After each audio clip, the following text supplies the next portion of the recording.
I'm ready. Let's do it. Awesome. We're live. We're doing it live. Finally, I get to start a show when Omar is in the middle of a sentence. I appreciate that. Good afternoon, all of you Minties, and welcome back to another episode of Reelz Talk with your host, the amazing Amanda, and my lovely co-host, Uncanny Omar. What's up, everybody? How's everybody's Friday? Hope everybody's doing well. Hope everybody got some good news. Hope everybody's ready for the weekend. Yes, should be a really beautiful weekend, at least here in the great bluegrass state. So hopefully wherever you are, it will be a good day or weekend for you. And speaking of day, we are doing this a little earlier than we typically do. And that is because Omar needed us to do it earlier. I'm trying to get everything ready for my weekend because it's my mom's birthday. We're getting together with some family members, and I kind of, other than doing the Saturday show, I needed a day off, and I haven't had a day off in it's been a little while. It's been a while. Yeah, so I'm get ahead of myself. And it worked out for me too, so I could go shop with my sister-in-law after this. So it's kind of nice not having to getting an evening off where we don't have to, race home. So yes, but we are so excited to be here to talk to all of you. James already has his cup of coffee. Awesome. Great, James. That's amazing. We've got a ton of people here. Oh, Tavon is here. What's up, Tevon? Tevon. It ain't Tavon. I learned that the hard way. Oh, Sandra. Yep. And that's a good thing for all of our viewers who are overseas. If you wanted to drop in and see us, you're actually at a decent time, not at 2:00 in the morning. So those of you who are overseas, like Sandra over here, who's in the Netherlands, welcome. You get to maybe go to bed on time. Sandra is my birthday buddy. What's up, Graham? How you doing? Yeah, and Jaggernaut. And it's Tevon. Tevon. Oh, and now Joe Cool is talking. Like head on? Yeah, and now Joe Cool's talking in another language to Sandra. That's awesome. Amanda repping the C2. Yeah, I haven't thrown this shirt on in a while. We got this, 2 years ago? Last time I think I've been to a con, and me and Omar are just talking about the local con here in Lexington, possibly going to that coming up here in September. So we'll see. It really depends on a lot of things. How I'm feeling, if I'm getting nauseous that day. You never know with the third. Yeah, exactly. How I'm going to be. So, yeah, the Canary Islands. Mirando. You guys are looking great today. Thank you, Jaggernaut. Thank you. It's the natural sunlight that comes in the house. That's what's giving me my glow. Pregnancy glow that I have going here. I just got to announce New Warriors Omnibus Volume 2, so that's what's going on. Exciting. I am very excited about that. We are early today because I have a few things to do, and Amanda let me off tonight, so that's good. Yep. What's up, Eric? How you doing, buddy? He's got to go prepare food for the cookout that I'm having over here at my house next on Sunday. Because I know Omar's going to bring. I'm bringing. I got you bread. I got you. What is you need? Beans in a can? Come on, man. Actually, honestly, if you just brought rolls, I'd be good with that. You ain't having a cookout? What kind of cookout needs rolls? What kind of cookout needs rolls? You mean bread?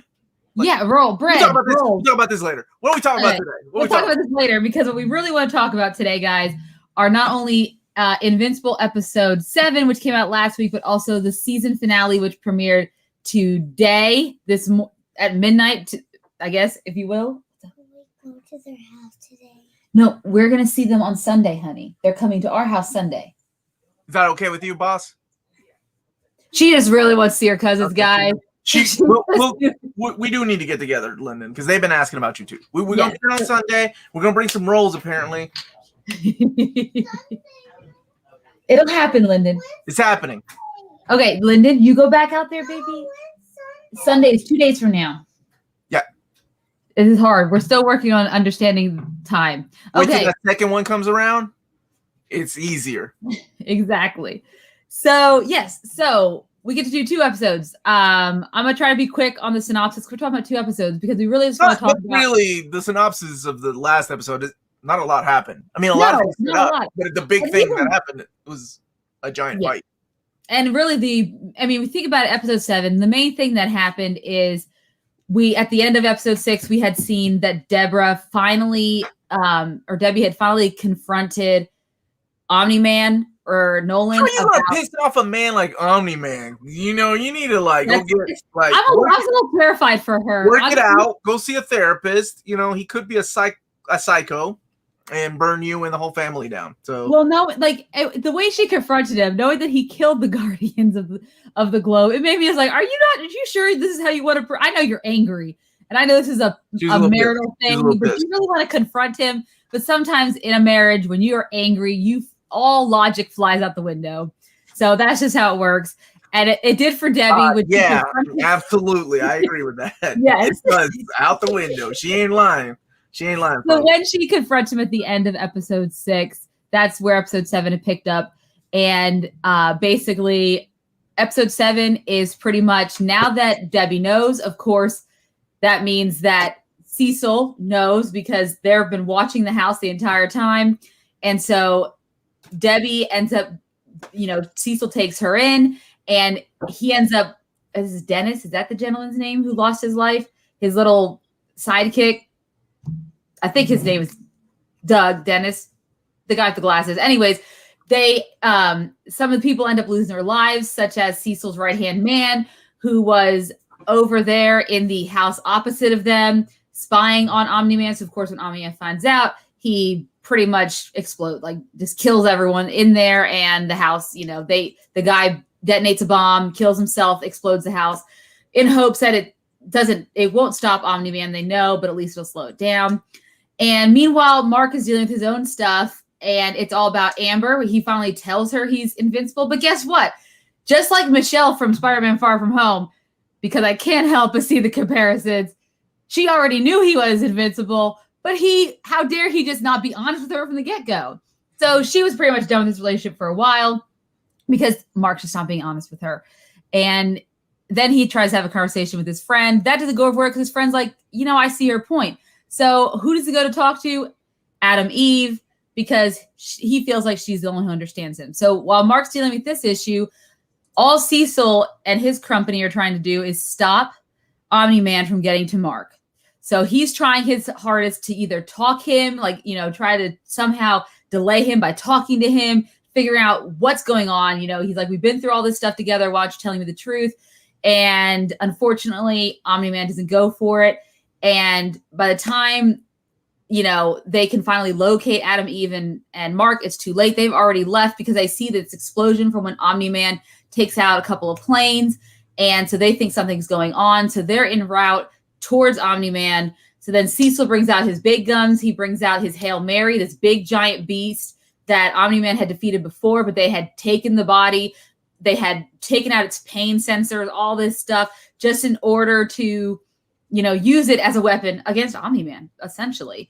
And so then they teleport that thing to Omni Man's location, so he has to fight that. Meanwhile, our clone twins, after they were able to successfully create or grow the new body for our Mr. Robot, who's really Rudolph or Rudy, Rudy ends up transferring a copy of his mind into the new body, leaving his old weathered, deformed body to die, which is what he wanted. He's like, it's okay. You go live your life. I don't care who the clone is. You live the life I never got. And that was a pretty cool moment. It was a really good moment. It reminded me a little bit of that one book we read for Old Reader, New Reader. I know you weren't a part of it, but I know you read it. Oh, Upgrade Soul. Upgrade Soul. Yeah, I kind of remember, especially the way that he looked. I thought that was 100%. And I honestly had forgotten a lot of these things in the comic books, and I forgot about the clone of Rexplosion. Mm-hmm. Yes, Great Garlu. Thank you for reminding people to smash that like button. Here, just only drop a like. We'll watch the entire video tomorrow. Have to go to sleep. Go to sleep. Thank you. Go to sleep. Good night. We will see you tomorrow. Adam Eve is the new Captain Planet. She is. That's what all right, carry on, Amanda. No, yeah. So the whole reason they got this, in order for them to realize, that he's in good standing, he gives them this collar, which they want to use to control the immortal, who they had dug up in a previous episode. They bring the immortal back to life. But of course they can't control him because he's a very powerful being. And of course we see this flashback of Immortal's previous, his life and how he became the immortal, which is really cool to see that. But the last image he has is of Omni Man pretty much slicing his head off. So he's upset. So we have him flying off to Omni Man. We have Mark flying off to Omni Man. Mark meets up with Omni Man and decides to team up with his dad, go toe to toe with Hail Mary, because he doesn't yet know what's going on. Meanwhile, Debbie's watching this with Cecil, and then the Immortal shows up, and of course the Guardians of the Globe, the new ones, they're all watching it as well because Rudy, they were able to break into the mainframe to see what's going on, because even though they wanted to go help, Cecil told them to stay put until they needed them because they were their last resort. And they quickly realized the last resort against Omni Man. And that, I think, freaked them all out a little bit. And so everyone's kind of watching this all play out. And then when the Immortal shows up, again, he's going after Omni Man. You can hear him, yelling at Omni, why we were your friends. They're attacking each other. And eventually Omni Man tears him in half because, again, he is an extremely strongest being, at least here on Earth. Destroys him in front of his son, who is absolutely flabbergasted. And that is pretty much how that episode ends, with Nolan saying, "Son, we need to talk," which is the title of that episode, episode 7. And then episode 8 goes right into it. I mean, that's pretty much where we leave off. Him trying to talk to Mark. And I think he thought that Mark was more Viltrumite than Mark actually was, even though he is born of both a Viltrumite and a human. I guess he figured because Viltrumite blood would take more of the DNA that he would be more Viltrumite in his way of thinking. But unfortunately, he is not. And so as he explains to Mark, yes, he killed the Guardians of the Globe. And yes, there's a reason why. He goes into the backstory of Viltrum. And it is like if the Kryptonians were really bad people, is essentially what I gathered from that. These crazy superpowered beings who have this advanced civilization on another planet who have decided, it's like almost like, or Thanos in a way, right? Who have decided that only the best of the best can survive. And they end up just killing each other until the weak are all gone and the strong remain. And of course, Nolan grows up in this, joins the war effort because they decide they are the best empire and should be the only empire. And they start to go to other planets to dominate. We even see a little scene of them dominating the aliens that alien gentleman, that's Al, that he played in, or we saw him early. We see a little snippet of, it looks like his planet was also destroyed or taken over by the Viltrumites. And so you have, I almost forgot. Yep. The DBZ Saiyan race, also another great example. These crazy superpowered races. And so what they decided to do was split them all up and weaken these systems because they thought that would be better and more effective in enslaving them and making them part of their empire instead of just all-out war. So Nolan was sent to Earth. Of course, he, I guess met, and I guess we didn't see that. We saw the flashback of him with her, and he says, and I couldn't tell your mother why. Exactly. Yeah, we don't see exactly how they met. And like I mentioned previously in these episodes, she plays a bigger part in this than she ever did in the comic books. Yeah. She was kind of a throw-off character in the comic books. Well, she definitely, and I think going forward, she's going to still play a big role in season 2, and we'll talk about that.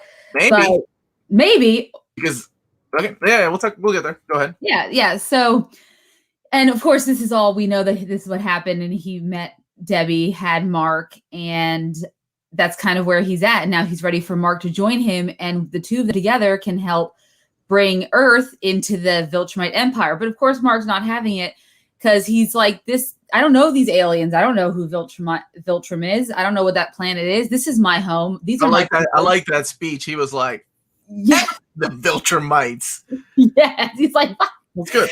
Yes, it was great. And and one of the things that I wanted to mention, like this final episode, I know you said at the beginning of the season you weren't entirely sold on the voice cast, but for me, this final episode, at least these two characters, J.K. Simmons brought so much rage and so much of that that deep, dark, sadistic side of Nolan out. And then Stephen Yeun did such a good job with that heart-wrenching emotion of Mark that I've sold the two of them as the voice actors for me. I've loved their performance. I agree. I did not like J.K. Simmons as Omni Man at first, but in this particular episode, it worked. It really did. Like, the flashback scene, I thought that was really good. Like the flashback scene with the baseball game. Oh, that was beautiful. She tries to make him understand why we love our kids, which is kind of weird because shouldn't he have left before that flashback? Like long gone. If it's taking him that long to realize his little kid is in Little League, shouldn't he bounce when the baby was born? It was just a really weird flashback. It should have been like at a younger age. I get what they were doing, but anyway, the voice acting was really good. I really enjoyed that. Yes, I think it was definitely on point. And so, of course, after I guess Omni Man decides he needs to show Mark how meaningless and little human lives are. So when, of course, Cecil tries to give some kind of obstacles just to help Mark out, because they don't really know if he has, the potential to truly beat Omni Man. They bring a couple of fighter jets in. He ends up saving one of the fighter jet pilot's life just for Omni Man. And this is where this episode took a turn. Just for Omni Man to grab the guy's head and literally crush it. And I was like, what? And Mark's face, the animation, the animations episode did wonders. They really went all out. Like the animation for this last episode was well done completely. I loved it 100%. But this is where it went balls to the wall, all out. He, throws Mark all the way into the city and he lands into this apartment complex and it's about to fall over. He's trying to save this woman and her child and it crashes in. And then we get this awful, just heart-wrenching scene of him holding her arm, but it's just her arm. And I'm assuming the child died too. And I was like, oh my gosh. I was hoping, honestly, if they wanted if they wanted to go brutal, they should have done that. They should have switched. They should have been the kid. Just to show you what kind of show you're watching and the brutality of what, how Omni Man refers to her as a pet. He did. That made Mark snap. He was like, yes, that's mom you're talking about. Exactly. We live thousands of years, Mark. Like these people are nothing. This is a blink of an eye. And just to change him like that. And Mark has all these memories of his dad. Oh, it was good. Yes. Oh yeah. It was wonderful.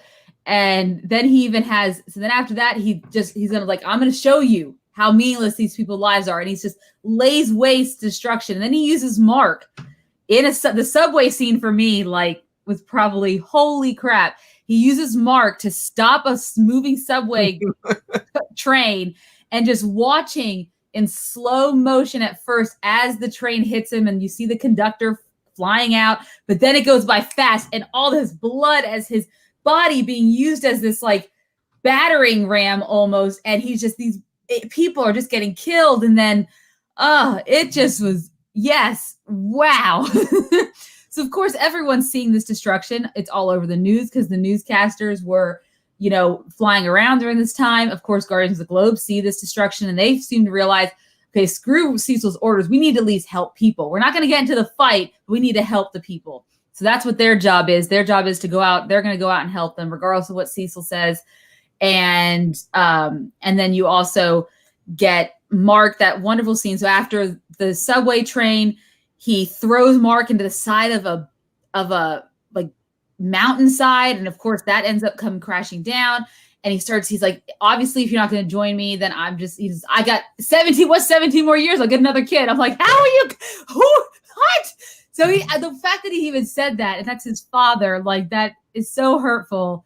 And I felt that for Mark, and he's just lying there and he just gets the crap beat out of him. And the imagery of his face, the swollen lips and the broken teeth.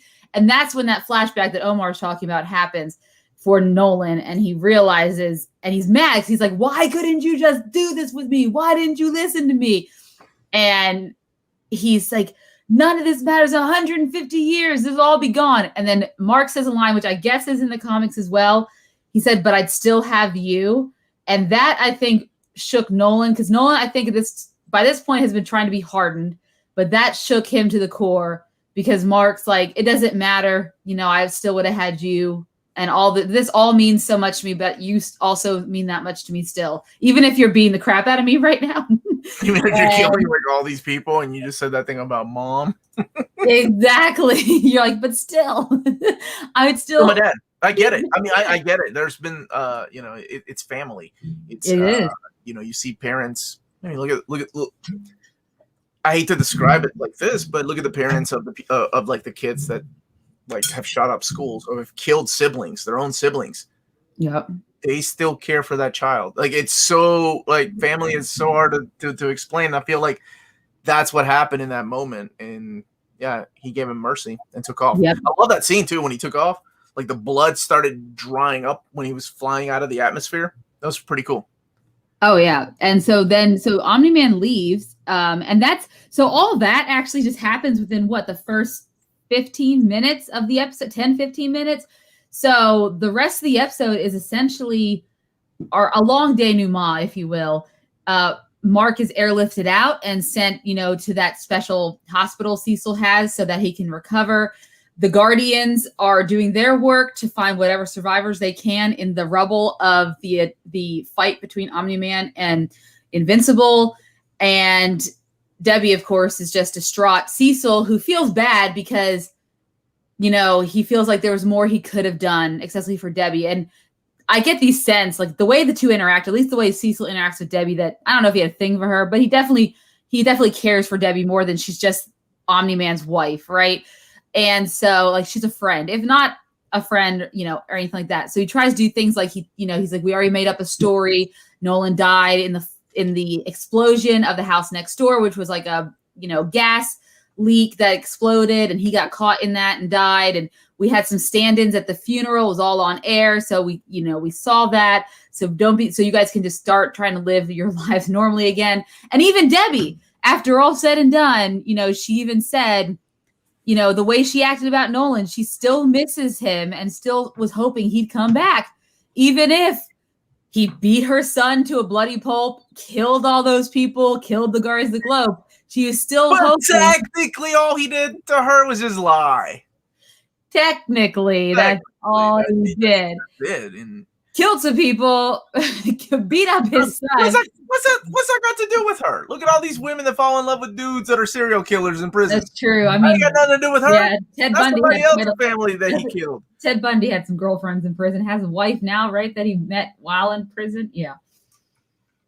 So you're true.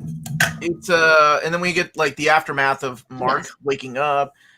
Cecil saying, "Hey, we need an Omni Man. Maybe you can fit that role now that he's gone."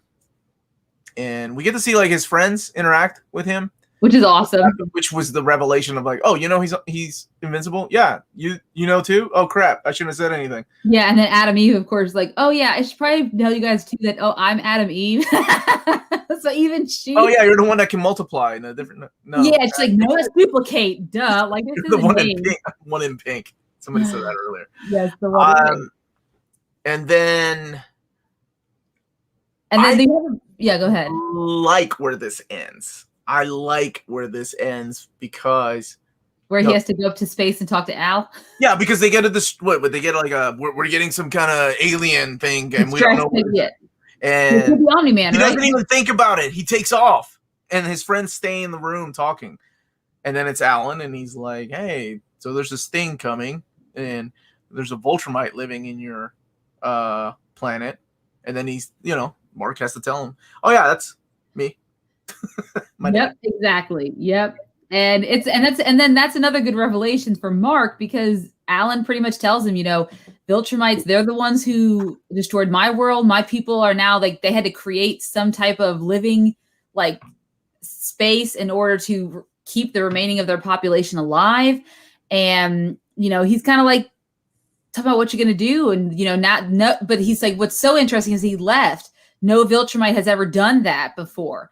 No Viltrumite has ever abandoned their station and just left. So he's like, I just want you to know, you're probably going to be on their radar. They're probably going to be coming for you or for your planet. They're not going to stop because Earth was already decided to be part of the Viltrumite Empire. And Mark's like, yep, well, we'll be ready when it happens. And they said, what are you gonna do in the meantime? And then Mark's like, finish high school, which is such a, it's cute because it reminds me of all of our younger superheroes we see from, like that's something Spider-Man would say back in the, in Spider-Man comics and things like that. It's just, he still wants to have that normal life, which we do get him. We get that chance to see him with his friends. And there's that beautiful scene where he is back at home with his mom and he goes upstairs. He wants to like order pizza and she's crying. Yeah, that was rough. Crying on the bed and, and what can he do to comfort his mother? Because her world, for 17 plus years, it's just been turned upside down. And that has to be heartbreaking to see her go through that.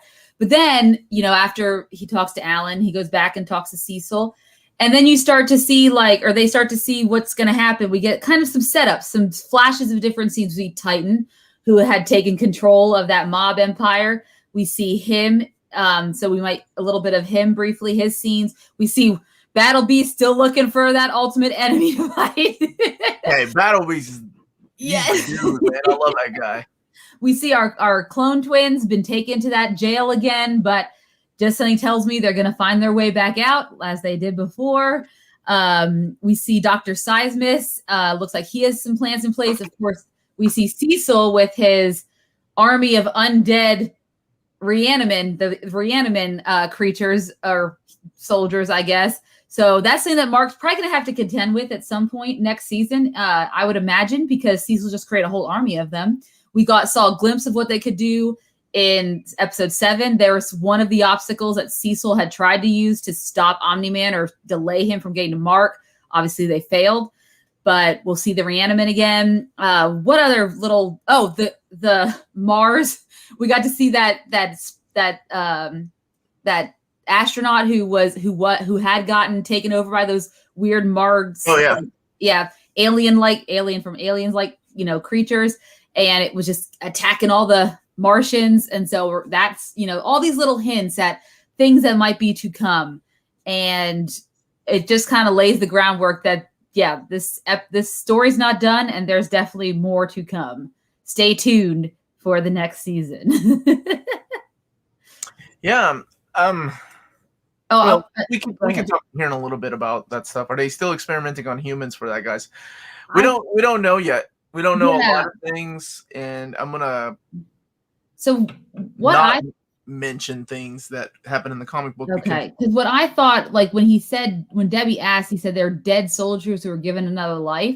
So I thought they were using soldiers who were either on their way out or maybe have died, and they're using them. They reanimated them for that purpose. But I could be, that could be just what he told Debbie. So who knows? Cecil still.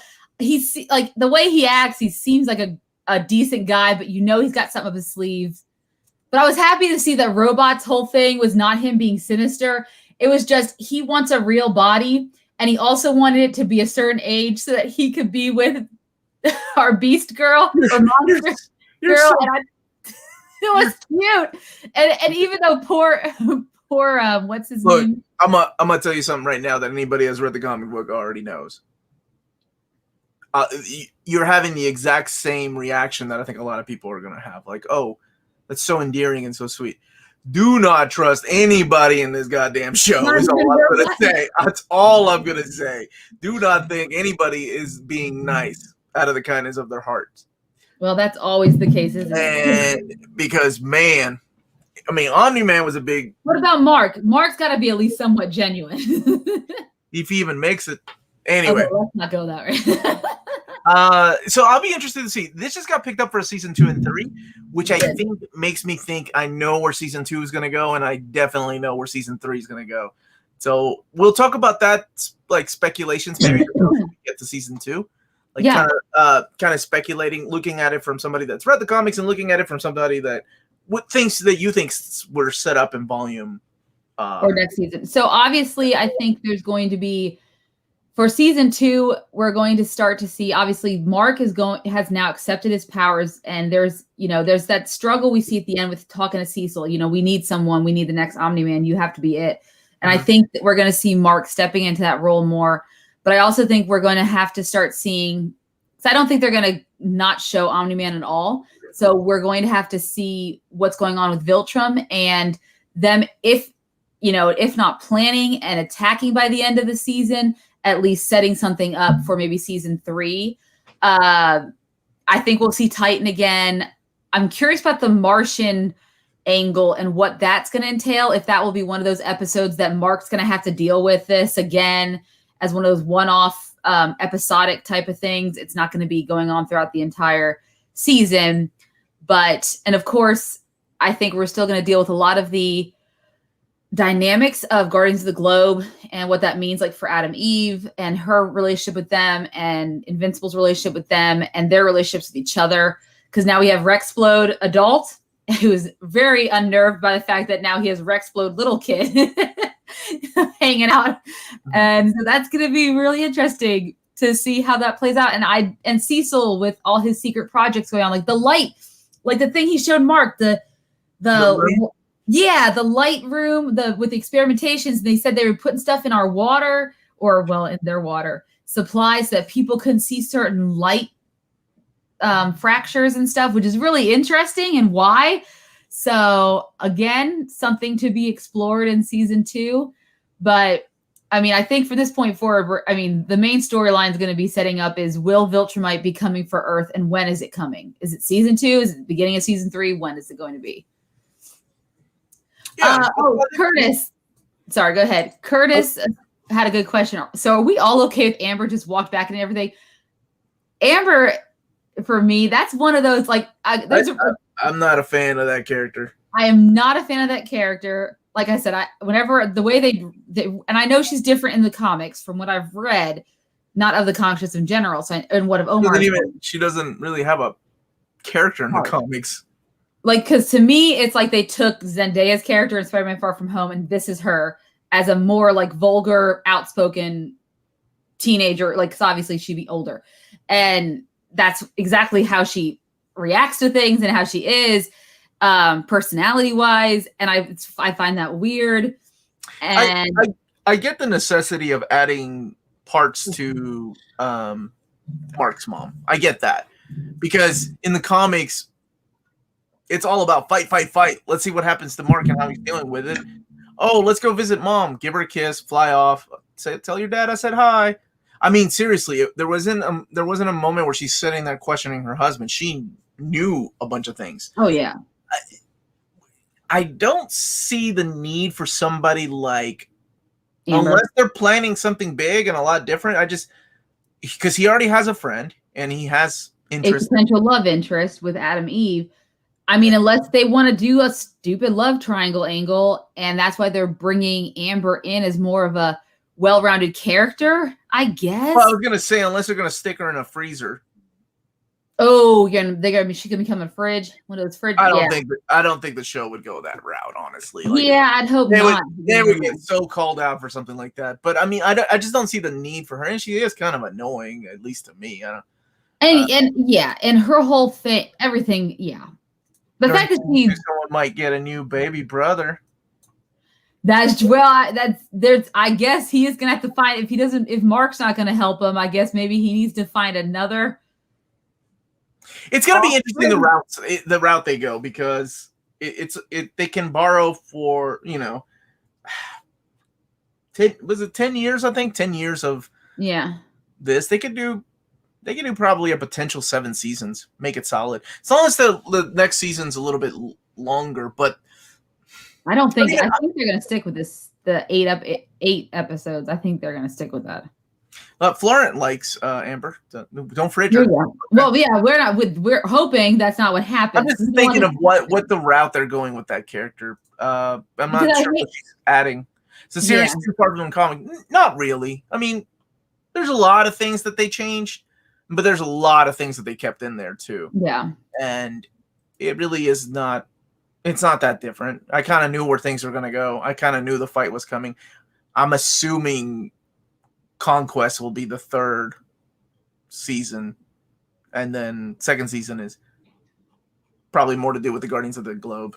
And he's just speaking all kinds of French to me right now, because I don't know what no francés. Walking Dead season 1 was close. That was because it was Frank Darabont too, because he was a big fan of the comics, and the producers kind of stayed away. The only time they came in was when they were like, Oh, you need more money, Frank Darabont? See ya. You're fired.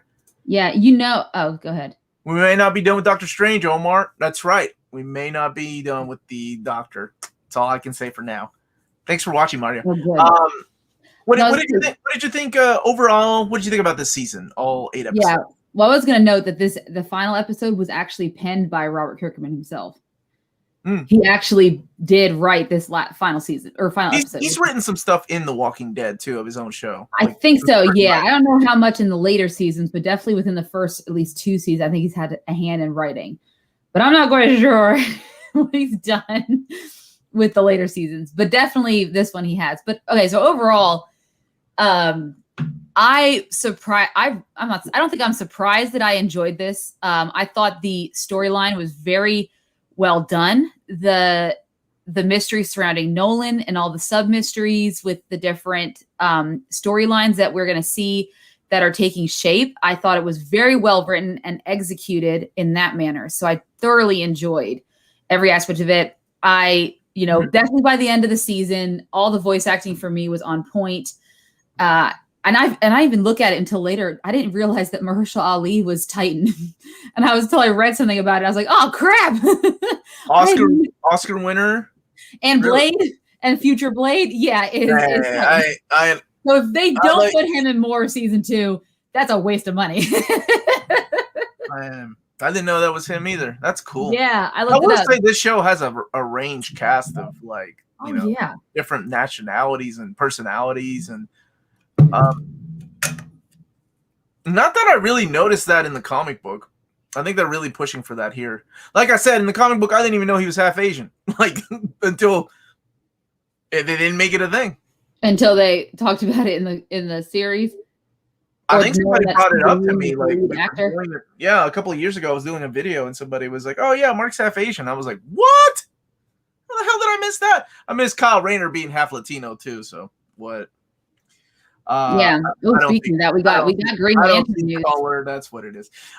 So what did you think of the season overall? Like the seasons, like I like I said, I thought the writing it was well executed from that standpoint.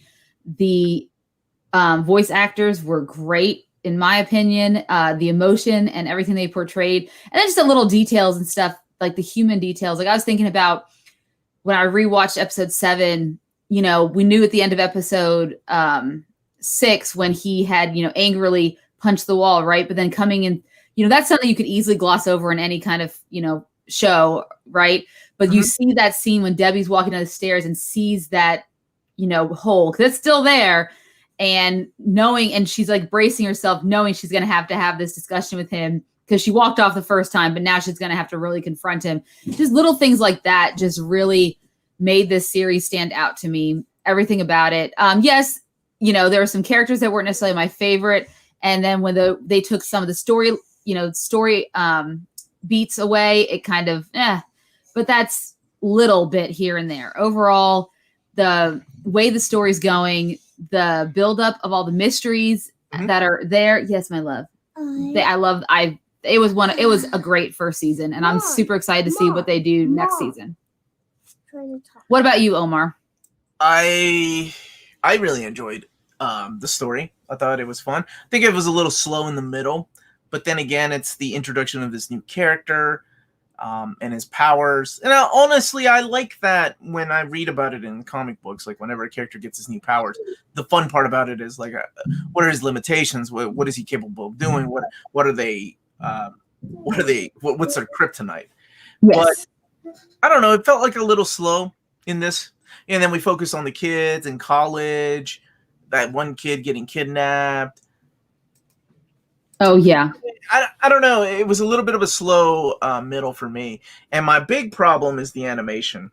As much as I love the fighting sequences, the animation still feels really stiff.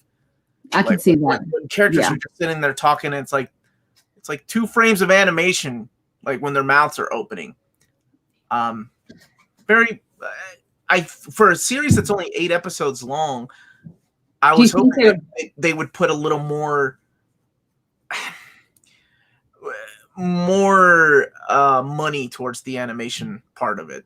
Otherwise, Yeah. but like I said, the fighting goes, and it's probably got to do with the way that the fighting is going because it goes by really quick. You don't really notice the missing frames of animation, but I wonder if there's a reason if they're trying to go for some kind of aesthetic with that. I'm not sure, but I'd be curious to see some behind the scenes, like when they're talking to these animators, because I love watching that stuff and seeing what their thought process is behind why they made it the way they made it, right? Mm-hmm. And I'd like to see if they even mention something like that because I can see where you're coming from on that part of the animation for sure. Yeah, I mean it's some of the choice of music was, but some of it worked really good. Some of it worked really good. They took some chances on the music, man. They paid some money for some of the music for real. Yes, they did. Yes, they did. Voice acting grew on me. Yeah, I mean, by the end of it, there was no one else. That Omni Man, the way J.K. Simmons delivered his lines in that last episode, there's just no way I could see anyone else playing that role now, or at least voice act, or Yeah, voicing that role. I wasn't sold on him, but now after, especially that last episode, it was solid. I really enjoyed it, and Steven did a good job too. A lot of heart went into that. Oh yeah, 100%. They put it in their all. Who plays his mom? Lady from Grey's Anatomy, Sandra Oh. Sorry, Sandra Oh. That's it. Yes. Yeah. Mm-hmm. Also, great job. Yes. So overall, what would you give this series? I think overall, I'd give this series an 8.5 out of 10. Because I can see it definitely has room to grow and just get better over time. Because that's what I would hope would happen. I hope that you're not peaking at season 1 and then it's all down here from there. So 8.5 out of 10 for me because I thought that it was pretty solid, especially the latter half of that season. I promise. The hard part is like, how do you top that season, like that season finale, with the revelation of fighting your own father and then finding out that your people are just conquerors. I think for me, it's fair to say this was an 8.5. It was a solid, fun season. 8.5. I just had a few issues with the animation, but I liked it. Can't wait for season 2. And then I know they made the announcement about season 2 and 3 being picked up, which is really cool. So the first season must have done really well streaming. I still don't know how they gauge all that either. Like how they gauge streaming. Like, it's doing well. Let's get another season. Unfortunately, I think it is because it's all done internally. It's something that we will never know. That's no Nielsen ratings or anything. Nope. I mean, the Nielsen. I thought Nielsen was starting to get with streaming, but I haven't seen anything. And there's an app or but they're owned by WB, or not owned, but shareholders are WB and Disney. So how accurate? It's called Streamable, and they created some kind of like an app or like that. It's inside of a lot of smart TVs. And it'll track like using like the pixels, using the pixels to track watch time as long as it's 5 minutes or more. It's saying you watched whatever it is. And that's how like Warner Brothers, when they're saying streamables and saying, like Godzilla most watched on HBO Max. And now it's, Mortal Kombat most watched on HBO Max. That just means that people would rather go see Mortal Kombat at HBO Max than see it in theaters. And we all saw that film. But that isn't real. Those metrics don't mean a ton to me because they're only have a small percentage of people who own like smart TVs. And it's a very small percentage of data that they're even accruing to use that as any type of metric that would be valid. It's just hard to say. But we'll never know. Just like Disney Plus, just like Netflix, like why Netflix cancels certain things they cancel. They might tell us best, most watched. How are we going to know? We don't, because, they're not disclosing and they don't have any reason to disclose that information. So I think it's pretty cool that they're going ahead and doing 2 seasons. I can't imagine very many streaming services that did that with several, Game of Thrones. I still remember Game of Thrones, being picked up for one other season after episode 7 or 8 of the had aired. That's when HBO decided, okay, but that was also not streaming. I'm sorry, that was cable. At the time, you're right. Like The Boys only got picked up for 1 season, right? At a time, and then season 3's coming out. Yes, yeah. I'm trying to think of who else. who else has had the after season 1? They've announced more than one season. 2 seasons back to back. Yeah. I'm a biased nerd. Let me see what people are saying here. I'm a biased nerd. 9.9 out of 10. Amber coming back is a big part of why I lost the point.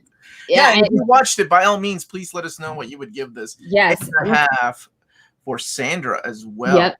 Awesome. Looks like Aaron said 7.5 to 8 for me. Good stuff. Really curious to see if they stay close to the comics or not. Yeah, and I think during the interim, now that the first season's over, I think I'm gonna. I bought the first compendium, so I'm gonna pick the first. A lot of reading, dude. Yeah, I know. I'm gonna pick it up, read it at my leisure among all the other things that I'm trying to read right now, and that way, yeah, I'll get to it. So. And that way I'll be better prepared for season 2. Maybe I'll get Compendium 2 and start that before. James said Amazon now has 2 bloody series, Invincible Boys. Yeah, and that's what I think I had mentioned it before about the interesting take on like Amazon, what they chose as far as superhero genre TV shows versus like Netflix has like Umbrella Academy, now has Jupiter's Legacy. And it seems like this whole idea of family legacy and what it means, right? Whereas now this does have that element, but The Boys and Invincible are almost like, they take that parody take, or they're taking like the idea of what the superheroes that we see in our mainstream, like DC and Marvel, and kind of turn them on their heads. Right. And that's like, obviously there's very many comparisons to a lot of the people in Invincible to like, different superheroes in the Marvel comics. Right. And same in DC comics. So it's like it's like they want satire, if you will, at Amazon, and then Netflix is going a little bit different route with their choice of superhero TV shows that they choose to do. So that's very interesting. I like the angle they're going though, because they know they can cross the line that Disney cannot. So no matter how cool these shows are on Disney Plus, ain't nobody gonna get decapitated on screen. Not on screen, not into the gruesome manner. There won't be that much blood. but you know what I'm saying? Like there are some lines that Disney cannot cross and will not cross no matter what. Yeah. Maybe on Hulu, but not on Disney Plus. Sorry, Immortal Ipsy. Yeah, we decided to start a little bit earlier today. We'll go back to our regular schedule next week. Yes. But overall, I'm excited for the next season, seeing where it goes. And you're right. I think Amazon needs to take gambles on these things. I hate to say it right now. The shows that, obviously the shows that have the fan base that are like, okay, I need to get Disney because I need to know what happens in Loki. I need to see what happens to these characters. They're going to go the Disney route. Amazon, like I said, they're going the bloody route, the route that like almost the anti-heroes and the things that a lot of other streaming services won't do. Cool, because you got The Boys. What was Happy on? No, that was sci-fi, wasn't it? That was sci-fi, yeah. And what's interesting is I almost feel like the reason they gave Invincible more than just 2 seasons is because with the success of The Boys, I think they realized, let's go ahead and say let's give them 2 more seasons, because we already know with The Boys that has been and still is very successful. I mean, when season 3 comes out, it's going to be awesome. A lot of people are looking forward to it. It's going to get hyped up. And Amazon's doing it the smart way, just like Disney decided to do, 1 episode a week, not dropping on like Netflix has been in the past, which just means that people can binge it for a week. That first week while it's on air, it's super popular. And then by week 3, everyone's like, it's out of the, and that's how like the last season of Stranger Things was. By the 3rd week, no one talked about it. What's really funny is somebody mentioned in one of our videos that that Disney would have benefited from releasing WandaVision and Falcon Winter Soldier in more parts than just one. And I don't know. I don't agree with that. I like watching TV weekly again. It's nice. I don't like to watch a whole season. The only time I've ever done that, honestly, since the beginning of streaming was with Cobra Kai season 3. That is the only time I've ever watched a season of anything, because that's my show. But I like the idea of watching something on Friday nights or Friday morning, or whenever your significant other comes home or whenever you want to watch it. Yeah. I like that, because I miss the idea of cable. I miss those days, and we've gone back to this several times when you and I were talking about this a couple of years ago in one of our segments. I miss the days of a Game of Thrones and I don't mean the show itself. I mean the But you're gonna get one again. The experience of, hey, let's get together. 9 o'clock, we're all watching it. Let's go to a bar. Let's have a Game of Thrones party. We don't have that anymore. And even with us now, we don't have that because everybody has streaming. Like anybody can be like, hey man, let's get together for Invincible. Yeah, cool. You call them up. I changed my mind, man. I'm in my PJs. I'm just gonna stay home and watch it. It's true. Right before you would have to go somewhere. Like it was just like that experience is missing in my life, and I miss it. Yeah, it might be one of those. Like that. Yeah, it'll be interesting to see. But Andrew brings up a good point. This is something like Amazon does that I wish maybe like other show people would do. And he said, like, I appreciate that Amazon gives you 3 to sink you in. And that's true. They did give you the first, and I think that's necessary, especially with a new show that's so different. Like, especially it's an animation you're not used to. It's a comic that for most is unknown or not very well known, right? For the mainstream. So to bring the 3 episodes in, it helps hook you into the show. The first episode, because I even remember the first episode, I know that my husband wasn't necessarily sold on the first episode, but by the second episode and definitely by the third episode, he was definitely hook, line, and sinker. It was, he was excited to see it. So yeah. But I think it is that might be the way to go, is doing things. But I don't know. I kind of like the idea of getting 1. I like WandaVision gave us 2, right? They did. I mean, that definitely was needed as well for WandaVision. Falcon only gave us 1, and I think it was needed because there wasn't they didn't change the premise up. I mean, let's face it, Falcon Winter Soldier is a pretty run of the mill kind of Marvel. Yes, it's a buddy cop, but it's not anything. Hey, you got on me for calling it a run of the mill. Well, oh yeah, you're right. I was, but it's not in a bad. I'm not saying a bad way. I know what you mean. Yeah, I'm not saying it's a bad thing, but WandaVision, no one, no one knew. I thought it was only 2 episodes. They only gave us 2 episodes. I thought it was they were getting out of the black and white towards the end of the second episode, right? I think that's what it was. If I remember correctly. However many it was, I'm sure it was a decision made by the producers of somebody going other than the director, because anybody that has ever worked on any kind of project has a vision for this, right? They're like, did not mean to say that. Has like, hey, this is the way it's going to work. We're not going to reveal this the big reveal until the second episode. Yes, Griffin X, you're right. Because another reviewer, they got reviewers to get 3. Not us reviewers, but like the legit reviewers did get 3 episodes, and it was we don't get treated that. We're not up there yet, but we had because someone else I watched said, okay, I know by episode 3, it really gets really good. Like WandaVision, it brings it all together, but and that's my thing. I feel like a producer made that decision. Like, okay, we feel like average viewers aren't that smart. Let's give them 2 because people are going to be so confused. And I hated that because I really like the mystery of like throwing people in there. Like, what's going on? Why are they in a TV show?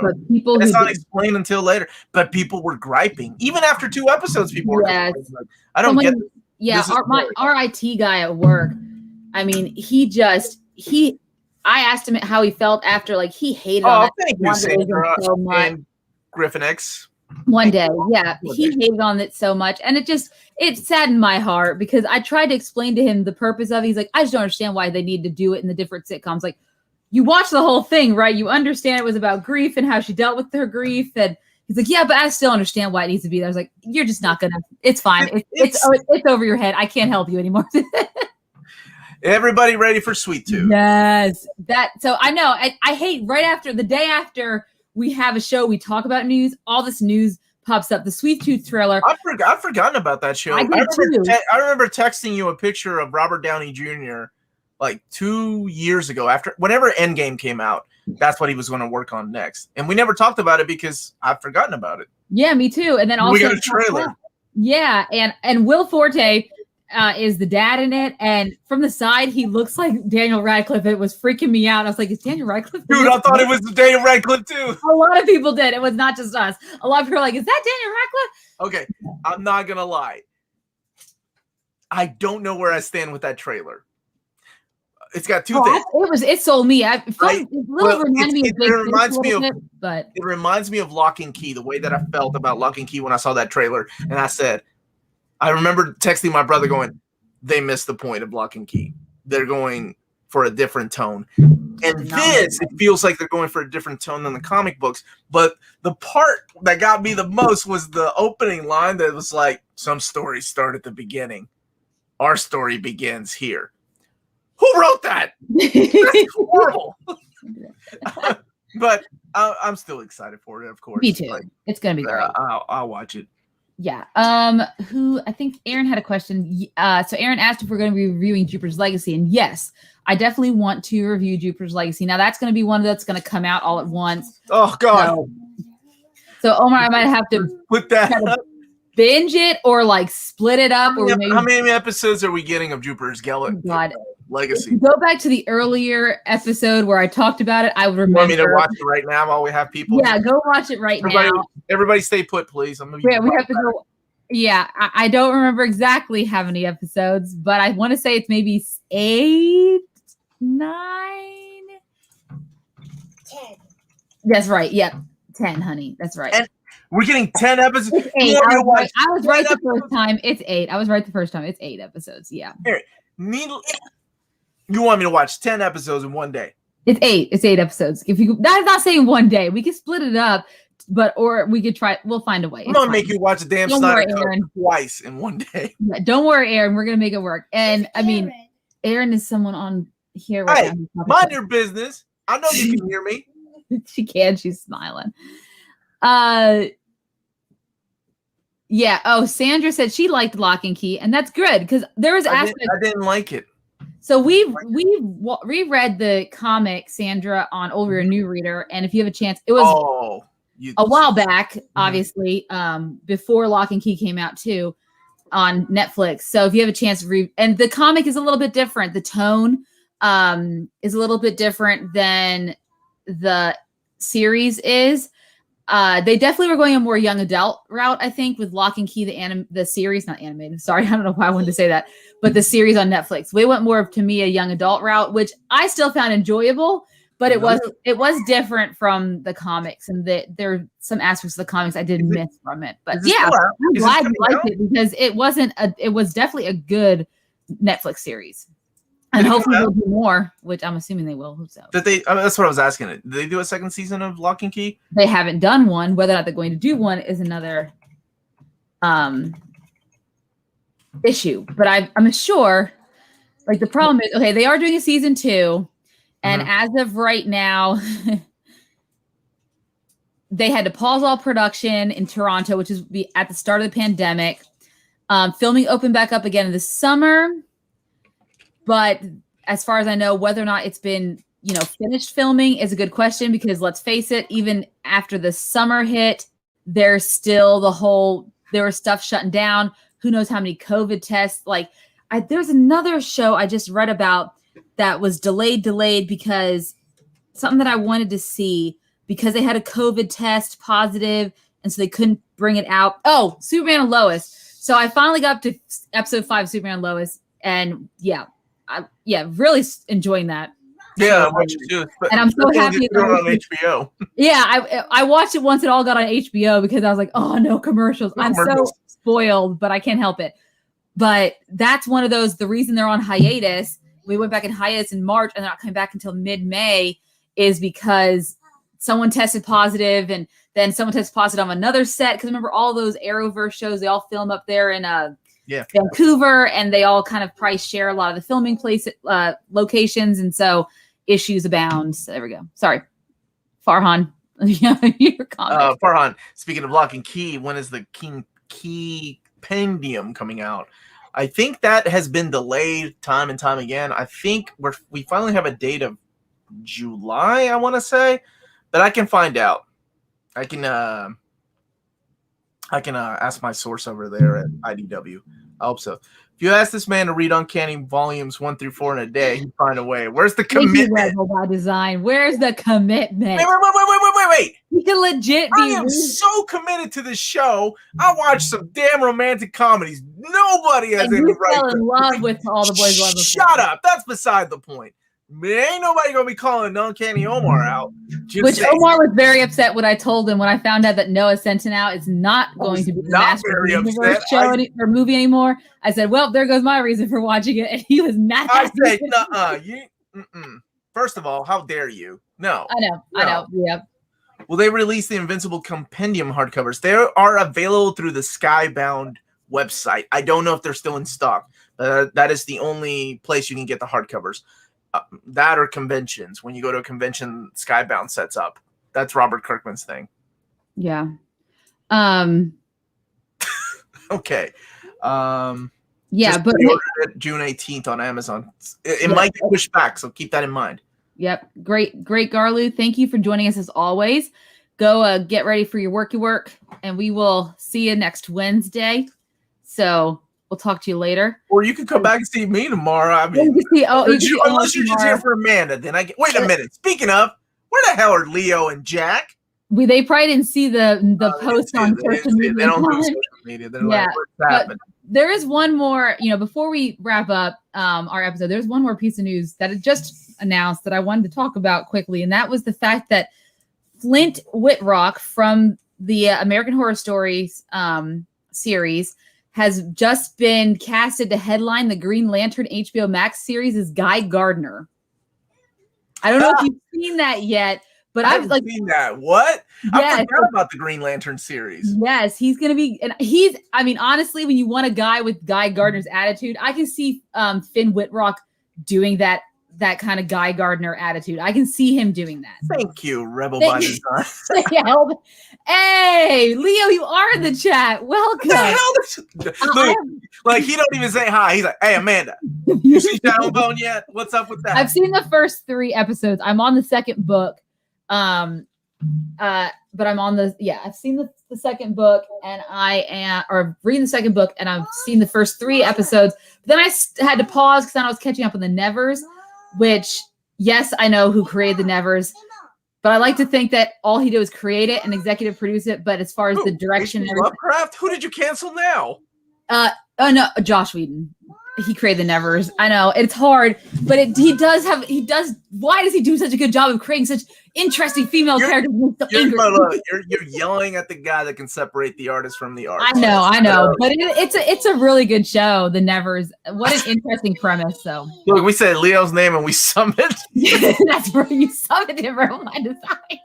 I got the hardcover of Invincible. I got the whole series started collecting in 2011. I have the trade paperback of Invincible in near mint condition. Awesome, man. Good deal. My favorite collection out of that is the hardcover, so that's how I own them. Uncanny Omar Talk Pretty one day, and right now they are currently out of stock, but they keep putting them back. So, yep. There was something else I was gonna talk to you about. I just saw that and I just forgot. Leo came in the chat and threw my game off. Was it the fact that Kevin Feige just made it sound like he set the bar low for Marvel movies the way he talked about Chloe Zhao? It was what did he say? He said, he talked about how she was, she was trying to go for natural landscapes, not using a lot of CGI, and the way it came across, like, it just made it sound like he didn't realize that a lot of filmmakers do that, and that she's not unique in doing that, but she is. I mean, Nomadland. You mean the way that he said it? Yeah, it just it sounded like, gotcha. A lot of people were kind of raking Kevin Feige for it, but it is what it is. I don't know. That's all the news that I had listed. I know something else posted recently on my Screen Junkies fan page. Omar, dust jackets are yay or nay? Take those dust jackets off when you read them. Seriously. Lord Omar, congratulations on New Warriors Volume 2. How'd you celebrate? I'm going to have a couple of drinks tonight is how I'm celebrating, because we finally thought Man of Steel was violent. Thank you, Invincible. Yeah, you know what? This is literally, I need to know if they're going to have, because I read an article like a couple of days ago about how they promised that Boys season 3 would be even bloodier than the first 2. So are they going to have like a blood off on Invincible and the Boys on Amazon? Who can get bloodier and have more gruesome kills? Because someone early in the chat said the kills in this episode made Mortal Kombat look PG. Because, a lot of people are talking about Mortal Kombat's rated R fight scenes and everything, and they, it got pretty graphic. But yeah, this made Mortal Kombat look definitely PG comparatively. I love the people that have that talk about this, like, I've never seen animation like this. It's so violent. Here I am, like, like there's this thing called anime. Like, yeah, I've been watching that since I was like a kid. That's why I chose Japanese cartoons over, American cartoons. Yes. But yeah, that's what else? What else you got? What else you got?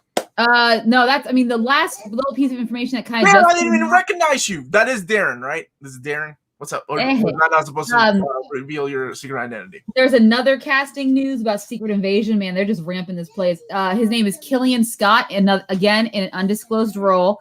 Okay. He is from Damnation and Dublin Murders, and he is in negotiations to join Jackson and Mendelsohn in Secret Invasions. So that's what Deadline learned. And so that's another casting news that's going to be there. He also has been in Ripper Street. I think I've seen Ripper Street, so I'm familiar with that. He's obviously British because he was also in AMC. He's also was tapped recently as the lead opposite Courtney B. Vance, great actor, in AMC's new courtroom drama series 61st Street, which is being created by Peter Moffat. We all know that name if you're a Doctor Who fan. And he also, he headlined the series Dublin Murders. For some reason, I thought it was David Moffat. And you're right, it is. Is it David Moffat? No, I think it could be Peter. I don't think it was Peter Moffat. It was. Oh my gosh, Amanda! Why did you make me? You're right. No, Peter Moffat. Stephen Moffat directed. Stephen Moffat. Who's this guy? He directed. I don't know, but here we are. This is why you all come to Near Mint Condition when you get your breaking news. We fact checked everything before we let you all know. So.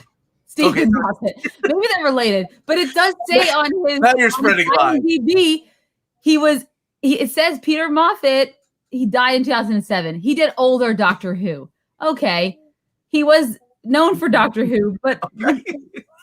So the name is agreeing with you. It is Peter Moffat. So there was a Peter Moffat that was known for Doctor Who. That's pretty cool. Well, no, that's just the other series that this gentleman, Killian Scott, has been tapped to play in. So he's also going to be in Secret Invasions. So another casting news on that. Looks like they're really ramping up casting for Secret Invasion. So I expect, since I haven't seen anything on Armor Wars minus the premise, I imagine this is definitely what's going to come out first. Yes, y'all don't even know how did you walk around with that head like that? Like how? I don't know how she does it.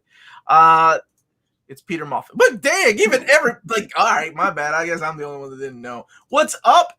No. Say his name. Say his name. Anime OG. Oh, say it like you would normally say it. No, I don't normally say it like that. You did say it like that. I just joke around when I say it like that. I say anime. Yeah, sure you do. By the way, shout out to what is your name, dude? Sunday Niagara Drag Strip.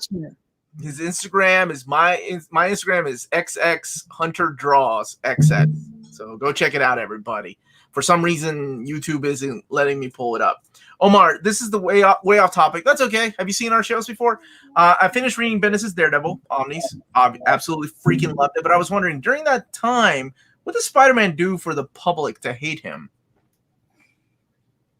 Oh my gosh, who is writing his run? I mean, that was JMS. That was during the JMS era. I'm trying to think, or was that towards the end of the Howard Mackie and John Byrne era? Peter Jenkins was writing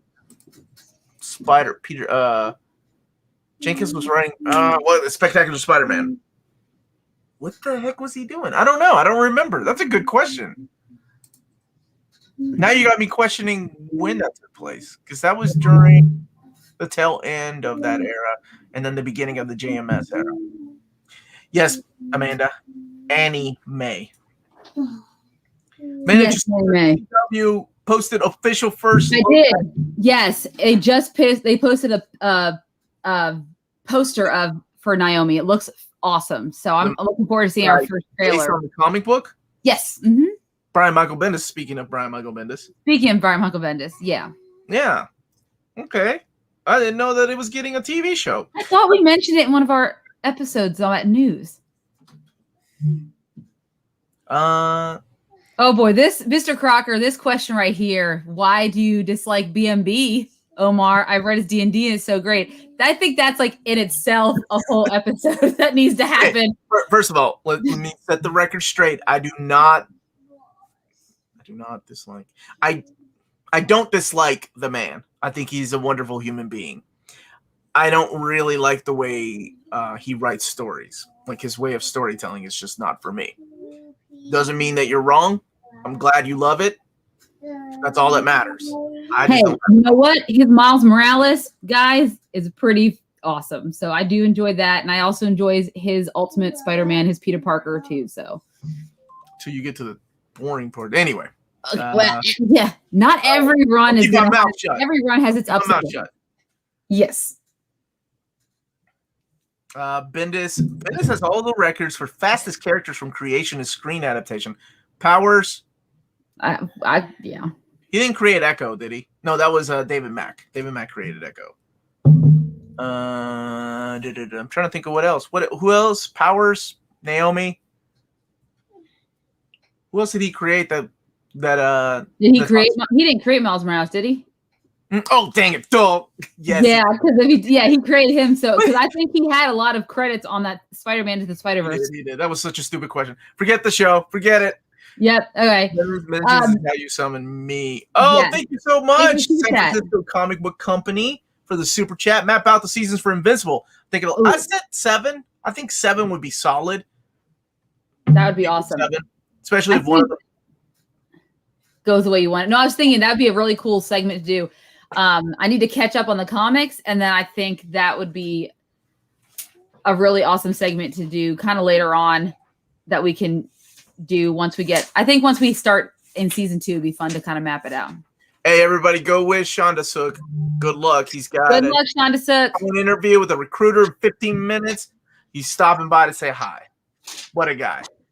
And to say that shadow monsters on her wall. Oh, yeah. Someone asked who that was. That's my daughter. She's getting anxious. She's getting bored. Lyndon. Woo. She pulled out my Oz omnibus. Hey. She's looking through it because she's easy. Take that dust jacket off, kid. Be easy. Be easy with those pages, Lyndon. Stop. Okay. So my 5-year-old might be destroying this omnibus, so I think it might be about time for us to wrap up this episode. Oh, that's cool. This is a Lego. Melanie's mom. My mom made it for us. She wanted us to add it to the background of our episodes. It's just the little end caps. It's the little end caps of the Lego pieces. Oh, that's really awesome. I'm not sure if you can see that or not. Let me see if I can do it like this. There we go. So yeah, she loves Legos. That's pretty cool. Hey, go get that kid. Take that dust jacket off that omnibus. I'm being serious. It is still on there. It's just flat. So, but Operation Save the Omnibus. I know, guys. I know. Yes. This one right here. This is how it goes. We will see you on Sunday. I want to see them. No, did you just hear me? I just see him on Sunday. See him on Sunday. Okay? If you go to sleep right now, you'll wake up and it'll be Sunday. No luck. Okay. All right. So I think we'll go ahead and wrap the show up, everyone. And that way I can say my daughter's crying now because Omar won't let her see. This is not the first time I made her cry. All right. So guys, thank you so much for watching today. This has been a blast recapping these last couple episodes of Invincible. It's been really awesome to do it with you, everyone. Can't wait for next week. Obviously, we don't have any shows that are coming out weekly now up until Loki in June 11th. So our Fridays, we'll kind of figure out what we're going to do from there and kind of try some different things. So stay tuned for that. But otherwise, thank you so much for watching. Don't forget to hit that like and subscribe button. And remember to follow us on all of our social medias at NearMintCon. Remember to check us out on Patreon if you want to support us for $1 a month or more. You get access to Omar all of the time. He said he'd do your taxes for you because we didn't want to just to kind of pigeonhole him into certain things. So that I would do. He'll write you a script. If you're looking to be a script writer, he'll do that for you. Draw you some comics. Thank you. So he'll also draw you some comics and things like that. So if you want to do it, support us. And then, of course, if you visit us on Spreadshop, we have some awesome near mint condition merchandise that you can rep. I wish we had a cowl neck sweatshirt, but we just did Omar unlock that, and then I can buy it and rep it in the what? meantime. A cowbell? a cowl neck Oh, a cow. sweatshirt. So, anyways, so I check got out you. Spread Shop, guys, and get some awesome near mint condition merchandise. And remember, guys, if it's classy and cool, it must be near mint. Have a good day, evening, and good journey, everyone. We'll see you on Wednesday. Well, I'll see you on Wednesday. He'll see you tomorrow. Bye, guys. Yes. Bye, everybody.